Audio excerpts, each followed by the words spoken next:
Come with me to a magical place where being labeled the pork queen is a compliment, where being nice is just a way of life, and where all leaders of the free world must pass through. Welcome to Iowa. Whether you're a current Iowan, an Iowa expat, or an Iowan at heart, this show is for you. This is the Iowa Podcast. Real Iowans, real talk, no drama. From the Jethro's Barbecue Studio, I'm Justin Brady. Hey, brief reminder, scroll to the top of iowapodcast.com. If you love barbecue, click the Jethro's Barbecue banner. And if you buy a $100 gift card, they will just give you a $30 gift card for free. That's more chicken wings, just so you know. You've probably heard of Pennington, Extreme Home Makeover. What does that have to do with the Iowa real estate market? Actually, quite a bit. It's not a stretch at all, but I'm not going to explain that. I think I'll have Rick Tollakson explain that, the CEO of Hubbell Realty. And of course, you're a new author, by the way. We're going to talk about the book as well. Great. Thanks for coming on the show. Thanks, Justin. Glad to be here. Really cool story. We're going to get into that. Okay.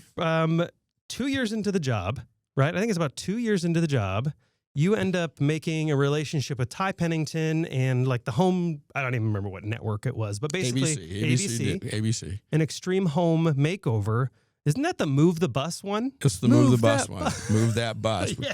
We had to do a double take on that one. Did you really? Yeah, we did, yes. That's not that hard, Rick. Well, let's just say not all families are as emotional as you think they are. Sure. Oh. So if you look on TV, they were extremely emotional. If you were there, you thought, hey, listen, you get this great house. You didn't have to pay for it. You think you'd just be jumping like crazy, excited. And it was kind of like, hey, yeah, that's cool, man. That's cool. That's cool. It's not everybody reacts the way you think. That's true. Some people react with a little bit of shock and they're like, just don't know what to say. Oh my gosh. Okay. So there's a story here and you talk about it in the book, of course, but back up. Did this really change how Hubbell grew? Like, cause you were really early, 2 years in. Did this relationship with Pennington and Extreme Home Makeover, I want you to talk about the project, what it was, and then how it changed the company, because in the book, it seems like it really changed the direction of the company. Well, I kind of taught you something that most people, a lot of companies have done, but until you've done it, you're really not confident you know how to do it. And for us, I'm part of a National Association of Home Builder group of 20 builders. I would say almost every builder in my group had already done an extreme makeover. Really? And then the show decided they wanted to do one in every state. And so when they looked at doing one in Iowa, all my friends who had already done one with extreme makeover said, you got to call Hubbell. That's funny. Yeah, so they'd called me in the spring earlier, okay? They were having problem with I think maybe in New Jersey or something, and they didn't think they were going to, be able to make a deal, and they had a backup plan for us. And then they said, no, we got our deal done, and ours moved into that September of that year. And so they just call up and said, hey, we got a build, do you want to do it? And sure. Now this one, the first one would have been in our market. I don't know where it was, but it would have been in our market. This one was not in our market. It's outside of I said, well, where Lincoln, Iowa is? And people say, no. And I said, well, it's right outside of Gladbrook. And they look at me and say, outside of Marshalltown. Eventually you'll come to a town that it's somewhat outside of, and that's Lincoln, Iowa. And their house had burned down. A young couple. I mean, if you looked at them, you wouldn't think they were that young. They're probably 30 years old, had 3 kids. And they were just clueless about life. They had bought this old farmhouse and it had burned down, and the woman worked at Yonkers and she drove every day to work in Waterloo, and the husband supposedly was a quasi farmer. They really didn't, they had an acreage, and the house burned down, and they were living in a rented RV, and the 3 boys each were in pup tents. Wow. And what is a pup tent? Small, just like you from Boy Scouts. Oh, so an actual fabric-made tent, a little tent. Goodness. And that's what they were in. And they had no clue what they were going to do when the money ran out. Good. Other than they had applied to the show, and we're hoping the show would build them a house. Other than that, clueless. Oh, like a total Hail Mary. Yes. Goodness gracious. So you had what's the parameters here? Because had you ever done something like this before? Because this moves fast, doesn't it? It moves very fast. You have to build it in a week. And you laugh, and it's probably the easiest build we have done. Oh, interesting. By far, the smallest, easiest build. But it's television, and television does something to people. So everybody volunteered. They're able to get everything donated. It's pretty amazing. That's crazy. And we just had to build it. Now, I don't know, it's on reruns. I don't know if you ever saw it. It starts out with a combine demolition derby, which I didn't realize was a famous Iowa pastime. I had no idea. I had no idea either. I had no idea. Okay, so the one question on everybody's mind, or at least people in your business anyway, are, week timeline. We all see how you could do that. How the heck did you get that past regulatory and permitting? You get them on board with you, and all the extreme builds have been the cities and the counties have been very, very cooperative. That's crazy. Yeah, and some of the more difficult ones, like Ronald McDonald House, when you're working downtown Des Moines, you're 24/7. The building inspectors would be out there at 2:00 in the morning sometimes. Good. Inspecting. I mean, they have a philanthropic side as well, and they want to see things happen as well, and that's what it's really all about. Did this change the direction of the company then? Because this was not the first time you guys went into this kind of thing, this charitable, helping the community kind of thing. You partnered with Anawim, Homes of Hope, and then, of course, you just mentioned Ronald McDonald House. Did this kind of set off that trajectory? It set off that because, when I got done with this, and it was a very rewarding experience, but it wasn't in our community. It wasn't in, it was actually in the Cedar Rapids television market. It was not in the Des Moines television market. We got some coverage here, not a lot. A lot of coverage in Cedar Rapids. But most of the subcontractors, suppliers, etc., all came from Des Moines. And I thought, if I ever have an opportunity to do one of these in Des Moines, I want to do it. And that's when the Sister Stella story starts. Yeah, and the Sister Stella story is kind of sends a little chills up my spine, because you're sitting here offering to do this big housing project. You're like, we'll build a free house. And she's basically saying, it's not good enough, Rick. What else can you do? Think bigger. And this is, of course, led to the title of your book. I want to talk about some of the lessons in the book, your view on innovation, future forward thinking, that kind of stuff. But can you briefly touch on that anecdote, because it's kind of funny? Yeah, well, you were basically reporting to her, I think. Yeah, well, as I said, I'd never heard of Anawim before, never heard Sister Stella.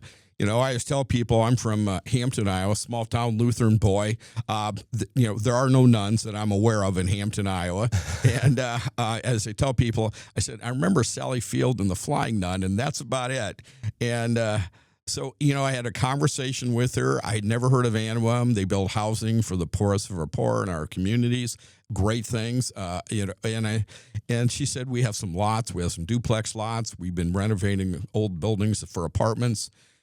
I think it was a very noble mission. She started the organization. So I was super excited when I said, how about if we just build you a house?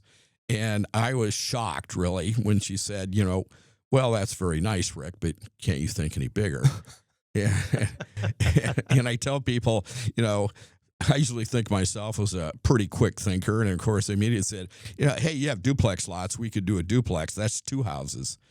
And then she says, well, can you think any bigger? It's like, how big am I supposed to think? Well, our project here is a 9-plex.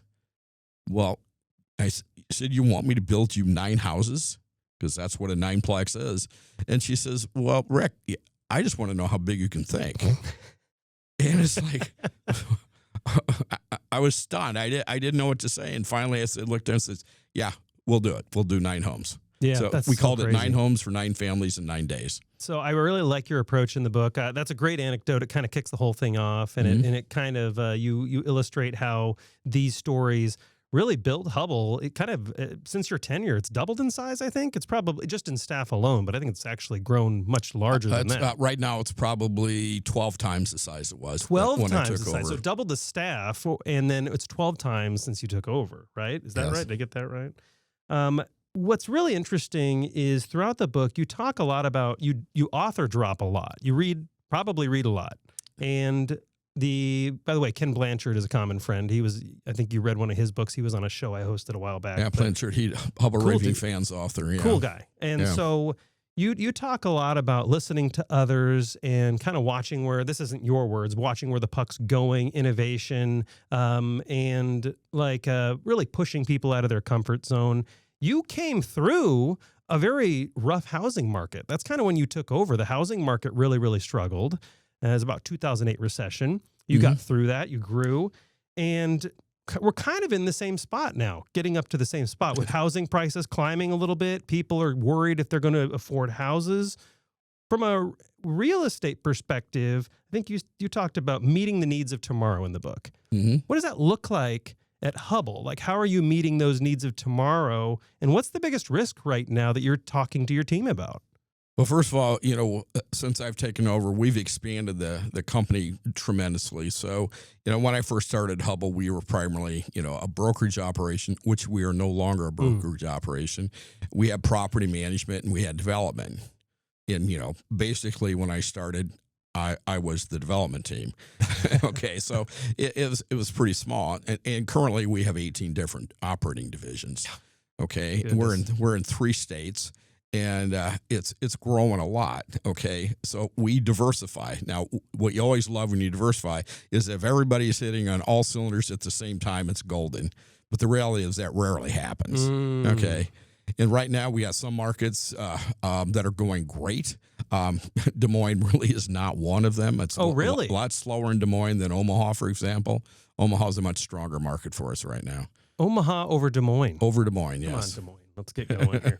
What is the biggest risk in the Des Moines market then? Are things stalling a little bit? Do you have inventory? Are you still building? Yeah, we still we're on track. Probably build close to 300 homes in our Hubbell Homes division this year. That's our largest home building entity. Oh, okay. But what's really stalled for us is downtown. I mean, it really has. Even after COVID, a lot of companies left. Back to work affected it, but. Downtown is a higher end product, probably starts around $400,000 and moves into $700,000 or $800,000. And a lot of our downtown product that we had planned on, that has impacted us the most. The suburban single family does just fine. The margins aren't as good. Okay. Sales are not quite where we'd like them to be, but people are still buying because life happens and you gotta buy houses. So that part's going okay, but it's a renter's market. It's a buyer's market. We specialize in commercial for apartments and industrial. Des Moines is very overbuilt on the industrial side. A lot of warehousing, a lot of distribution. We don't have any vacancy in our industrial portfolio right now, but we're developing and building in Omaha because it's a lot stronger market there. Wow. Is the downtown, I don't want to call it an exodus, but downtown, at least Des Moines, is certainly having its struggles. Is that a national trend, or is it just here in Iowa and maybe Nebraska, because you operate in Omaha, obviously? So are you seeing that across other medium markets and maybe larger cities, or is it just Des Moines? I think it affected Des Moines a little bit more. As really? You've read a lot about, New York got devastated, and they're coming back pretty strong. Okay, so what's going to happen here too. If it happens there, it'll eventually happen here. But we're a little behind the curve on that. We're getting companies that are now starting to move back to Des Moines. Foot traffic that the partnership monitors is getting better. But we got to keep working hard for vibrancy in downtown. That's what really is going to keep it. The people who rent and buy from us, a lot of them don't work downtown, never have. They come downtown for the kind of lifestyle they want.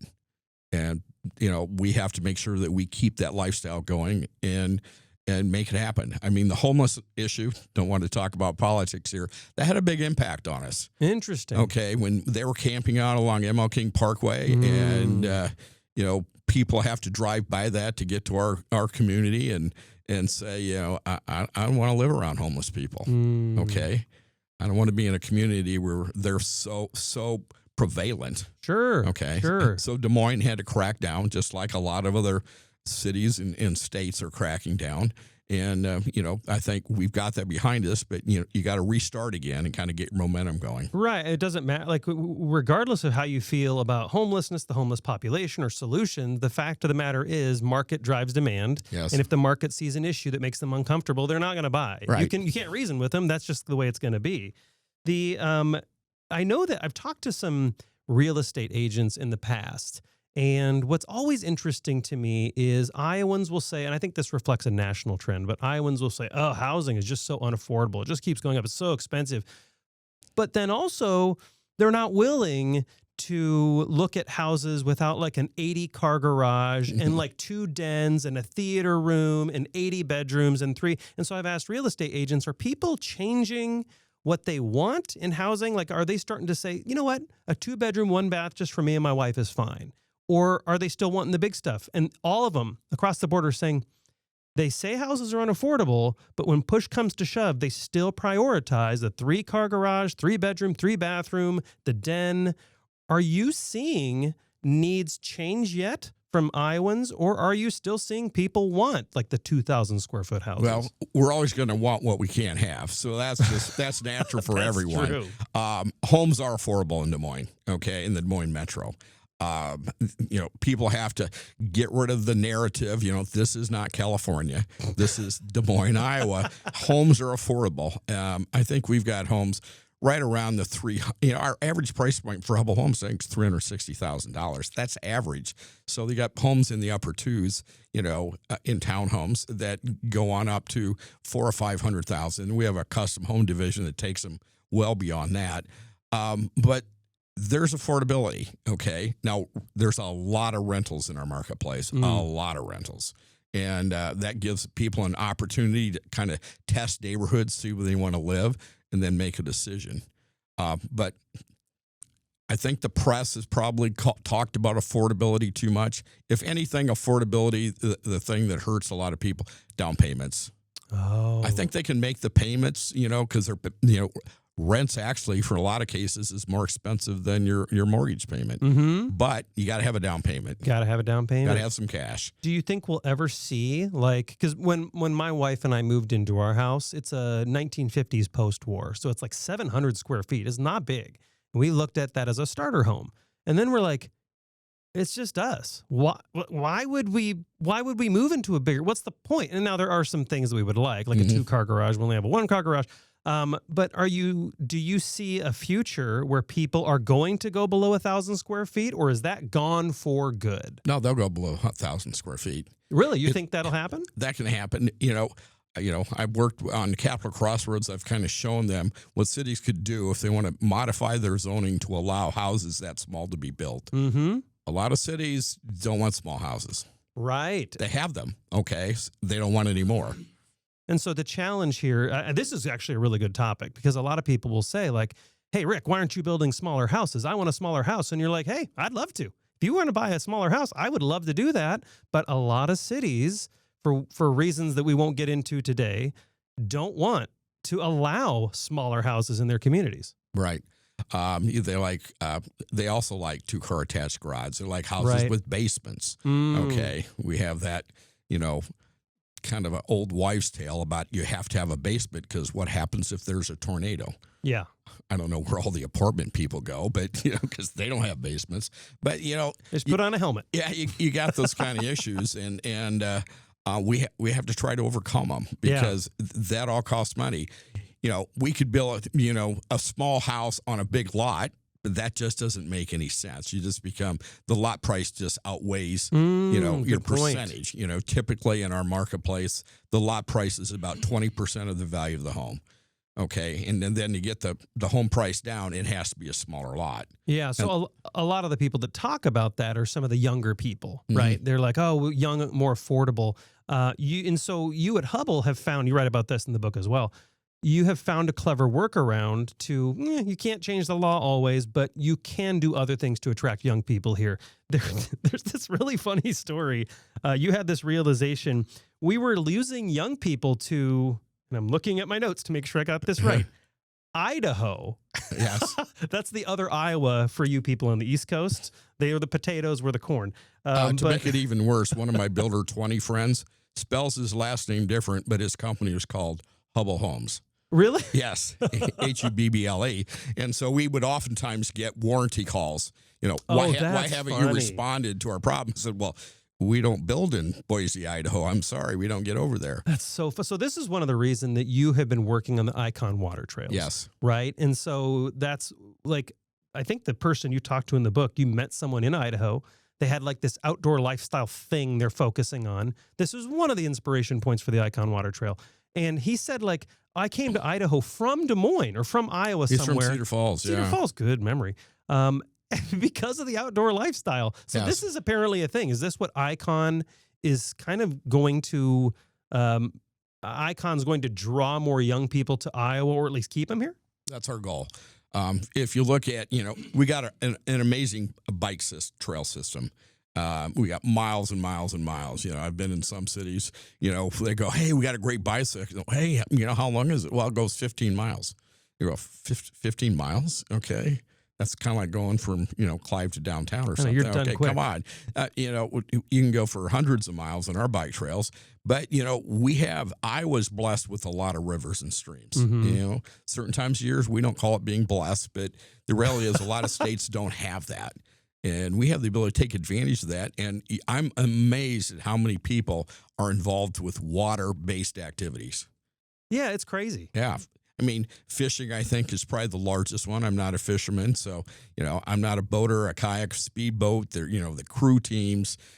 There's bird watchers that, get into the water. And you just add up all these people that are involved in water activities. That's a natural resource that we just don't take advantage of in Iowa, and we should. Yeah, we kind of, I'm guilty of this, certainly, Rick, because I grew up on the east side of Des Moines. I grew up in Des Moines, and I drive over rivers a lot. Mm-hmm. And for whatever reason, I don't really think of them as an entertainment thing. I never did either. So it changed my mind when I went on a bachelor party with my brother, and we just kayaked down the Raccoon. Yes. And I was like, this sounds kind of lame. But it was an incredible experience. And so this is why people like yourself, I know there are a lot of other partners involved. Oh, yes. I think it's like 2026 is like at least one part of it is launching, I think you mentioned. We hope to have Scott Avenue done, sometime this next year. Yeah. And so this is obviously an attempt and a project to retain young people. And to some, I guess in 10 years ago, remember, we used to call it like the brain drain. Yes. Or whatever. We still have it. We still have a brain drain in Iowa. And so, yeah, that's one of the things they're prioritizing. Without these projects, how do leaders like you get hooks into people and keep them here? Do you say, hey, Icon's coming, we're working on it, we're trying?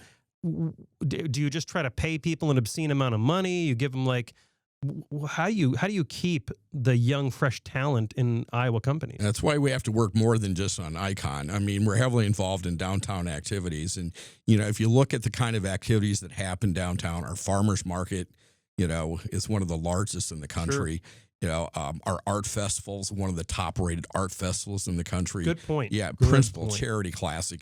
The World Food thing that the partnership puts on. I mean, there are so many activities downtown, and it's those kind of activities, and then add on all the activities the suburbs are doing as well, because they all have plenty of activities themselves. There's a lot for people to do here, and that's how you attract people and keep them here, because we have a very affordable cost of living in Iowa.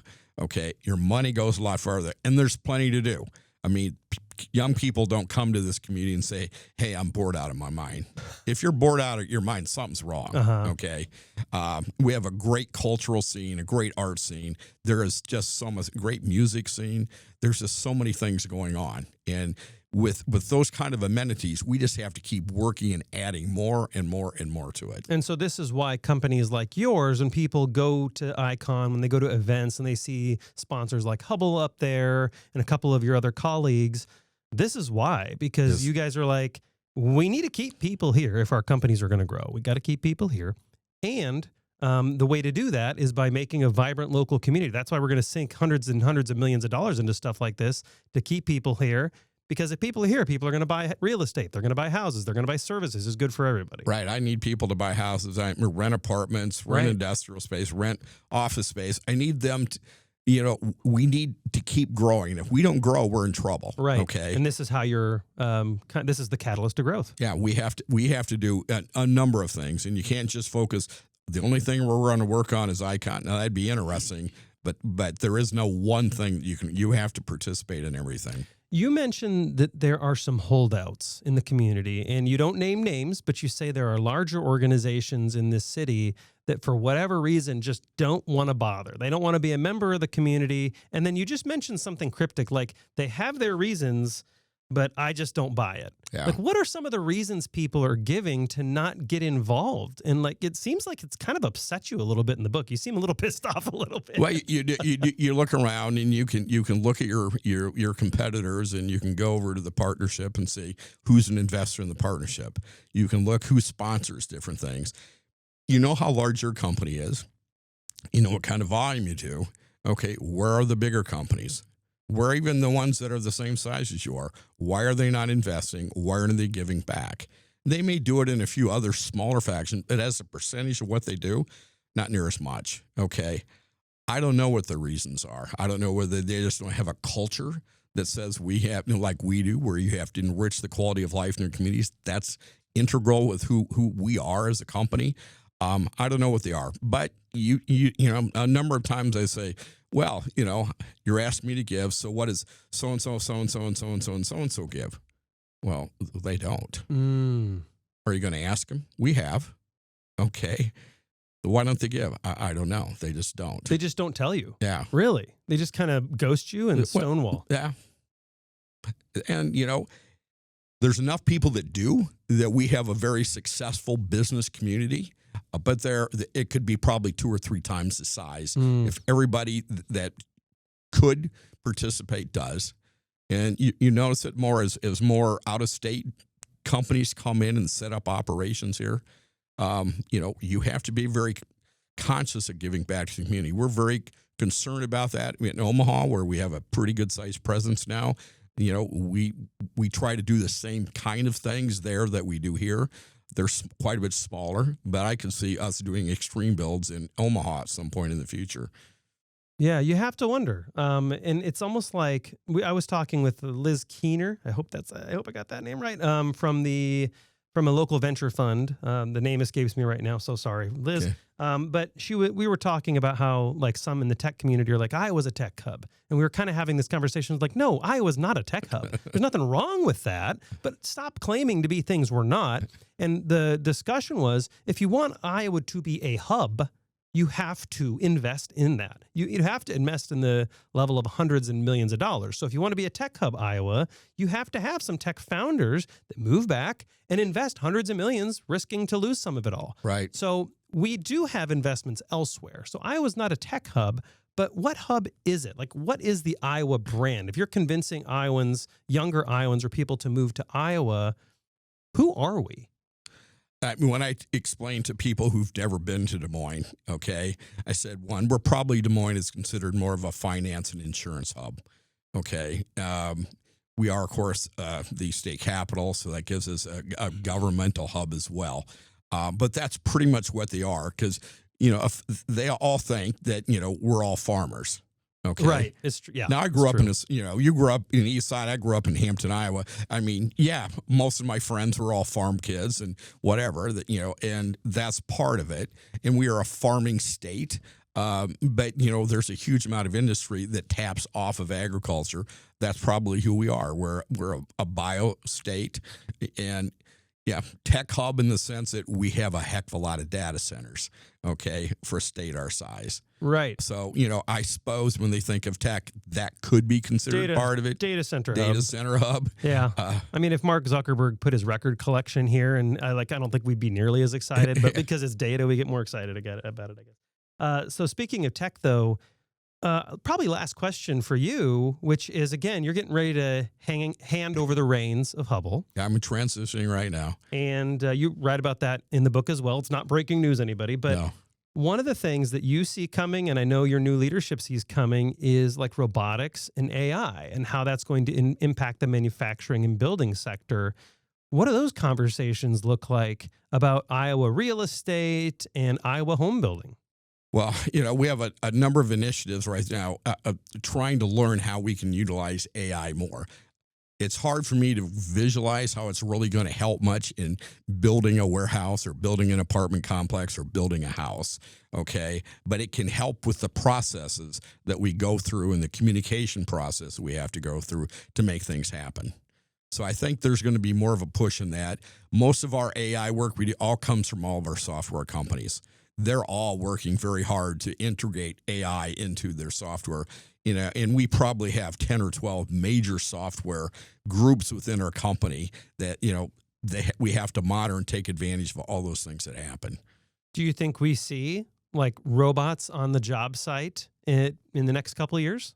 There are some probably in the sense of deliveries, maybe product deliveries. Some of that maybe could be done with robots. I don't see robots, I have a tough time visualizing robots putting up wall panels, okay, or setting trusses and that sort of thing. Sure. Okay. Possible, but, we're going to see it happen in cities where there's, we got 3,500 building permits, and there's a lot of metro areas that are doing 30, 40,000 building permits a year. We'll see it happen there first. Sure. So you do see robots coming into the real estate, but maybe an army of Hubbell bots is not going to be in Iowa in the next few probably years. Not. I'm still having I was in a community, a friend of mine, one of the organizations I belong to in Dallas, and they have drone deliveries for a lot of the Amazon products already taking place. Yeah, it's super cool. Yeah. Rick Tollakson, the CEO of Hubbell Realty and the author of Think Bigger, Lead Better. Can you hold the book up to this camera right here so people can see it? Okay. And we will make sure to put a link in the show notes for anybody listening or anybody not near their computer. Don't try to take notes when you're driving, people. That's very reckless. Rick, thank you so much for coming on the Iowa podcast, and congratulations. Good. Thanks for having me. Hey, before I let you go, what were to happen if you got injured at work and you had lost income? Or what happens if you have been injured at work and now you're facing this right now? What do you do? There are a lot of questions. Nate Bolton joined me in the studio for 20 to 30 minutes to break down everything, what you should expect. He's a workers' rights attorney with Hedberg and Bolton here in Iowa, and he can be found at workerslawyers.com. He talked about lost earning, work comp, healing periods, Social Security disability, when you should seek that out, and the categories of injury and what they mean and why that matters, like permanent, odd lot, and scheduled member. Absolutely fascinating interview, totally free for you. Go to iowapodcast.com/Nate. Again, that's iowapodcast.com/Nate. If you just want to skip us and don't even want to look at the interview and just go right to him, go to workerslawyers.com. That's their website for Hedberg and Bolton, workerslawyers.com. And to my fellow Iowans, Iowa expats, and Iowans at heart, thanks for listening and subscribing to the Iowa Podcast.